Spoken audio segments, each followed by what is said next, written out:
સુરતમાં જૂનું સોનું 1 વર્ષ માટે આપે તો મફતમાં નવા દાગીના બનાવી આપવાની અથવા તો 10% વધુ સોનું આપવાની સ્કીમ આપી શક્તિ જ્વેલર્સના સાડા બનાવીને 3ને 39.89 લાખ રૂપિયાનો ચૂનો લગાવ્યો હતો. સુરતની કતારગામ પોલીસે સાડાની ધરપકડ કરી છેતરપિંડીનો આંક મોટો હોવાની શંકા પોલીસ દર્શાવી છે.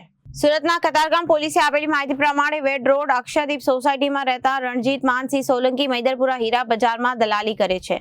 તેમના પુત્રના લગ્ન નજીકમાં હોય તેઓ 8 વર્ષથી જેને પાસે દાગીના બનાવતા હતા તે શક્તિ જ્વેલર્સમાં ગત ડિસેમ્બરે 23માં સિંગણપોર 4 રસ્તા પાસે આવેલી આ જ્વેલરી શોપ અમિત દિલીપ સૌની તેના સાડા તુષાર દીપક રાણીંગા સાથે ભાગીદારીમાં ચલાવતો હતો. હીરા દલાલને નવા દાગીના બનાવવાના હોય ને શાળા બનેવી તે ઓગાડી નાખ્યા હતા, જેનું વજન 400 ગ્રામ જ થયું હતું. આ દાગીના 1 વર્ષ બાદ બનાવે તો એટલા ગ્રામના નવા બનાવી આપવાનું અથવા 40 ગ્રામ સોનું વધુ આપવાની ઓફર કરાતા હીરા દલાલે વાત માની રાખી હતી.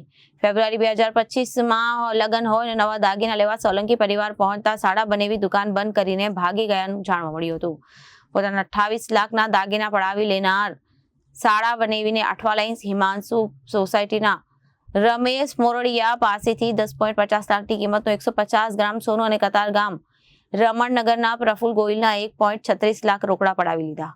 ત્રણેય કતારગામ પોલીસ મથકે પહોંચ્યા હતા. પોલીસે ગુનો નોંધી તુષાર દીપક રાણીંગાને ઝડપી લીધો હતો.